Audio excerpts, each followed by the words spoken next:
بسم الله الرحمن الرحيم رمضان كريم داوده برنامجka maanta aynu ku soo qaadan doono barnaamijyadeeni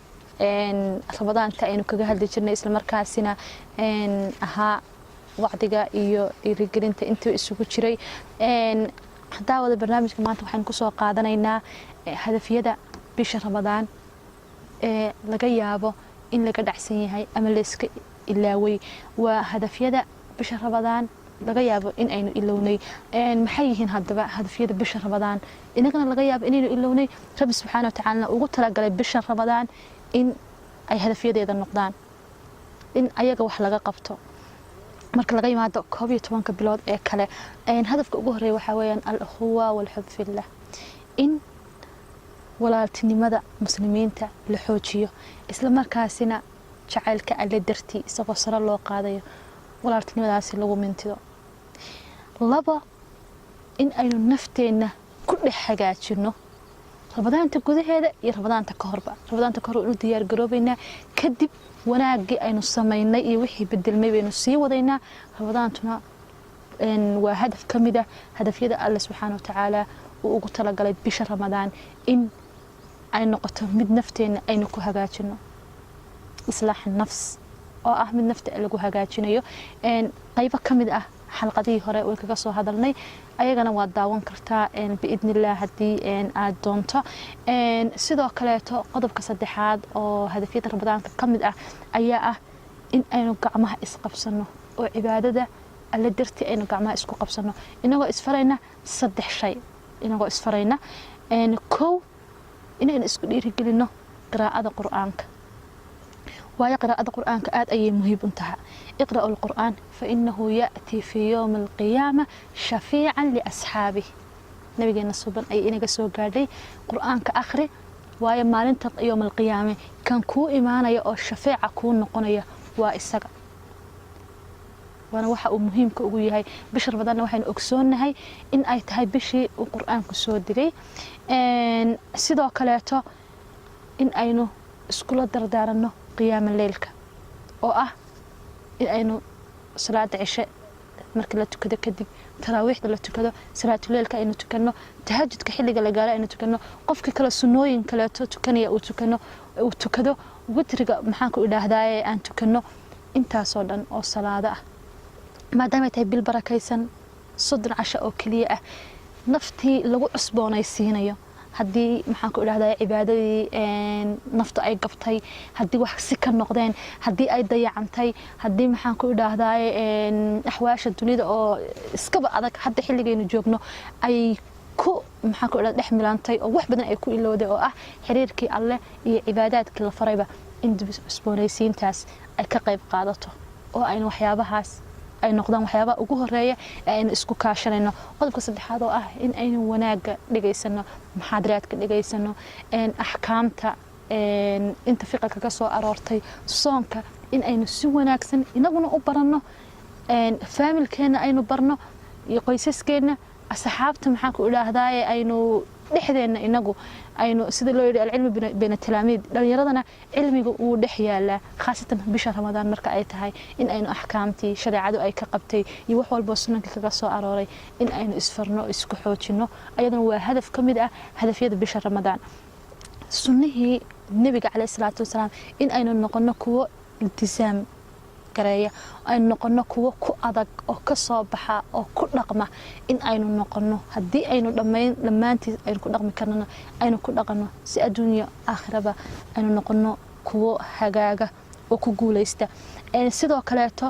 ficil khayr in aynu sameeyno ficil khayr ama faacil khayr bad maqashaa yani waa qofka oo wanaag sameeyay wanaaga aad sameyn kartaa muxuu yahay wanaaga sameyn kartaa wuxuu yahay intii aynu soo sheegnay in aad si gooniya u sameyso adiga iyo naftaada kaliya markay tahay oo ah qiyaam leelkii soontii oo si wanaagsan u soontid waxyaabihii soonka burinayo aad iska daysid ahkaamtiisa aad baratid salaadihii aad ogtid waxyaabahaas oo dhan marka aad sameysid sidoo kale tan in aad ka qayb qaadan karto wax walba oo mujtamaca aad ka qayb qaadan karayso in aad khayr sameyn karayso cid kale ay kugu dayan karto waxaa jira waxyaabo aad loola yaabo oo aad looga naxo oo bisha Ramadaan aad siyaado ah fawaasiirta su'aalaha jawaabo laga jawaabayo tartamo dadkii la gelinayo la isu keenayo bishii ramadaan maadaama 30 casho ahayd quraanka soo digay qofkii ugu yaraan la rabay in uu hal mar uu quraanka dhameystiro oo uu dhameeyo la rabay haddii uu maanto iska dhan adiga iyo anigu labadeenaba iyo inteena kaleba aynu diyaarinayna su'aalo iyo jawaabo laga yaabo xataa inayna diini xambaarsaneen macna weyn sameynaynin google-ka aynu ku jirno hadhowdina habeenkii marka la gaarana aynu tartan u dareerno qofkii oo tal ah uu soo dhaco waxyaabaha waxaan u arkaa oo ay tahay in ay tahay waxyaabaha lagula dagaalamo daacadka ilaahay iyo cibaadada waxa qofka ka hor istaagaya ee ka burinaya meel ay naga soo gashay ma naqaano laakiin waa wax dadka maxaan ku iraahdaa wax fangareeya iyo dadkan adduunka maxaan ku iraahdaa in ay gacantooda ku jirto iyo in ay diinteena meel walba iyo wanaagana meel walba uu ka imaanayo horjoogteeye isku daya waxyaabo ay ka qayb qaataan in uu yahay ayaa dhici karaysa oo maxaan ku iraahdaa ay kamid yihiin jaa-isooyin in la isku siiyo caalamka carab bay naga soo gashay oo ayaga maxaan ku iraahdaa ahludiin marka caalamka kale laga yimaado oo islaam ah in maalinta ramadaanta la isku yimaado oo qofka su'aalaha oo lacag yar oo laga yaabo hadii milyan qof ay tartamayeen hal qof inuu maxaan ku iraahdaa guuleysto shilimada 2 bil 3 bilood kadib uu qaato ma ahane aan faa'iido kale soo galeynin qofkii daacadkii iyo wuxuu mujtamac u qaban lahaa iyo wuxuu naftiisa u qaban lahaa iyo tii qoyska ka saaran iyo wax walba waliba dhalinyaradii la rabay xilligii ugu firfircoonaa ee ay hayeen hanka ay hayeen tamarta iyo awood aan cid kala haysan la rabay in ay isticmaalaan oo kaga faa'iideystaan daacadka bisha barakaysan in ay kulmiyaan tartan fawaasiirtaas su'aalaha jawaabo aan micno weyn lahayn in ay kulmiyaan iyo waxyaabo kale la halmaala waxa kaaga sii diran laadhu iyo turub ayaa dadka qaar kulmiyaan iyagoo leh maalinta ramadaanta way nagu dheertay waxaan doonaynaa inaan maalinta isku dhaafno yaa sadiiqi yaa xabiibi yaa kugu yiri maxaan ku iraahdaayay maalinta inaad isdhaafsaa loogu talagalay yaa kugu yiri bishan inaad shilimo raadisid baa loogu talagalay yaa kugu yiri bishan waxaa loogu talagalay in aad group kale ta challenge gelisid bishan waxaa loogu talagalay in aad cibaadaysato mujtamacna aad wax jirtid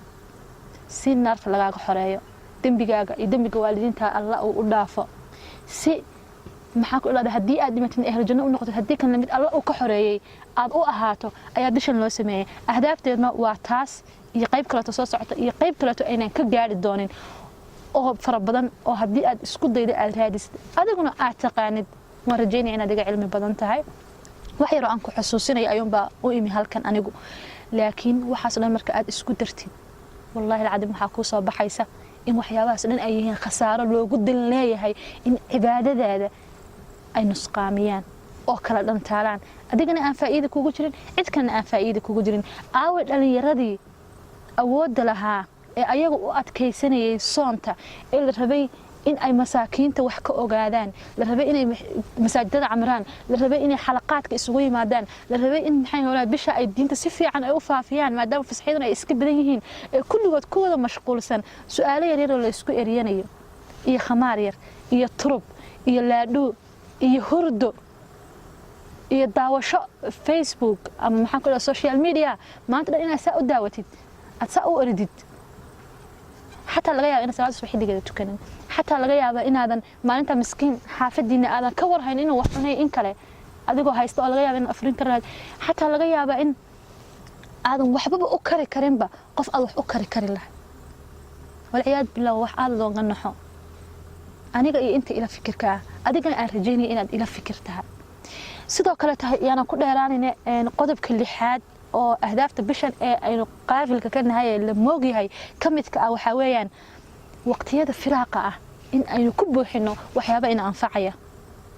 oo aynan ku dilin waxyaabaha aynu hadda sheegnay aynan ku dilin waxyaabo horta qofka muslimka ah iyo qof walba aanu ma aaminsan inuu waqti firaaqa yeelan karo xataa maalinta jimcaha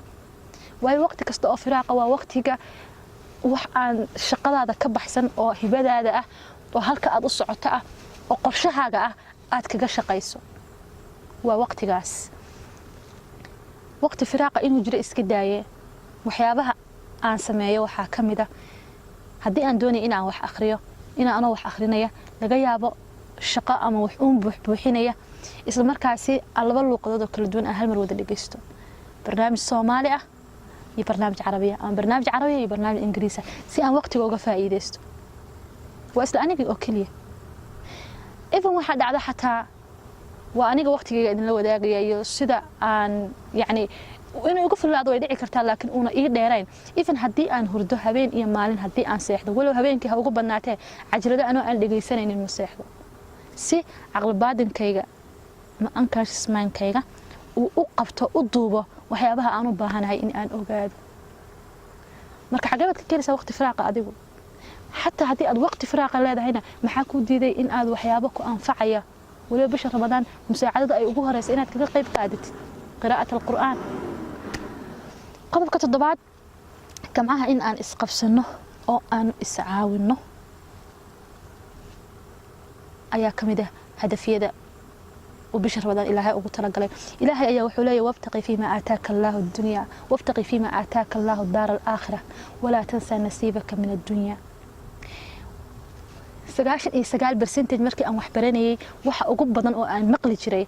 وحي هاي وابتقي فيما آتاك الله الدنيا والآخرة إلهي كعبسه آخرة وشقيسه لدرجة الدنيا ده وحلا شقيسته إن أي تهيبة أنا مسكحة ده كجرين إلا إن أن قدالك أوجادي ما أهاني وقت دو in aan gadaalka ogaday oo xataa ilaahay noo sheegay adduunyada adiga u shaqay aakhirada adiga u shaqaysanaya oo ilaahay aakhirada uga baqaya oo wuxuu adduunka ku keenay in aakhirada amal u sameysatid adiga og in ay tahay in maxaan ku idhaahdaa haddana aadan ilaawin nasiibka aad ku leedahay adduunka ilaahay wuxuu ku walaa tansa nasiibaka min addunya ha ilaawin nasiibka aad ku leedahay adduunka oo ah in aad u ruclaysid in aad wax walba u samayso in aad hadaf ka yeelatid in aad qorshe cad kala timaadid in aad xoogsato in aad ku fakarto in aad meel gaadho in aad lacag samayso in aad guryo cad samayso in aad wax walba nolosha uga baahantahay aad samayso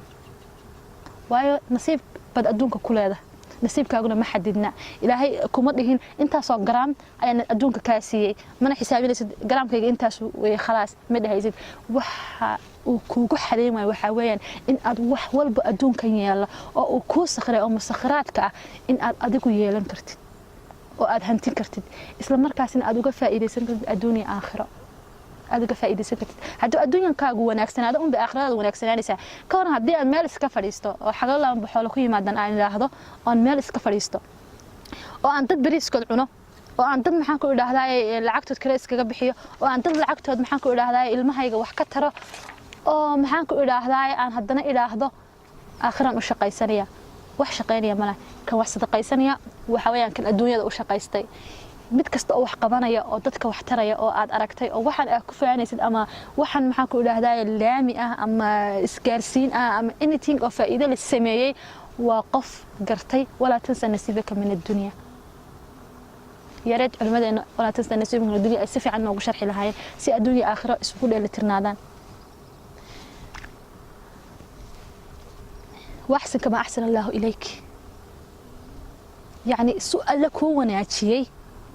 أديكم وحول بقوا وناجي ويقولها رئيسه الدنيا هذا نفط هذا أنت كوجو حيرا واحد نلاش قرشة كلا هذا هاي وناجس إلهي كو وناجي إلهي إسقاك أمري معها أنيقا سيدو كلا ولا تبقى الفساد في الأرض هذا قارن مد مركب وحاس وناجا إلهي أسخره أو هنتي تبعه أو وحول بسميه أو قرح إلهي سيه oo maxaan ku idhaahdaa mansab iyo xasab iyo wax walba isugu daro ha noqonin mid dhulka fasaad u horseeda waayo in Allah la yuhibbul mufsidiin alla ma jecla kuwa dhulka fasaad u horseeda kuwa dhulka khariba ilaahay ma jecla ilaahay wuxuu jecel yahay in aad qurux badnaato mid nolosha qorshe ka gaara noqotid wax walba wanaagsan heshid isla markaasina aad daacadka ku socotid maxaa ka qurux badan haddii awoodda iimaanka loo sakhiro haddii qof waxaas dhan oo wanaaga haysta oo ah mid laga yaabo intaas oo muslimiina in uu quudiyo oo wax walba haysta haddana iimaanka iyo daacadka iyo sunnada iyo wixii walba koobsada yaa subxaanallah qof ilaahay doortay baa intaa isku hela waana janno adduunyo iyo janno aakhiro adduunka jannad kaga noolaan karta walow dhibaatada ayna ka dhammaan aakhirana halkii aad rabtay ayaad ku heli kartaa عاد أيان إدين سلامية أنت أيام كسوق بجبينية حلقة وين كل ديراني وحيد لنا هاي تقبل الله منا ومنكم سالح الأعمال أنا قد لهم مصمدة حيد للسعود سينيسي السلام عليكم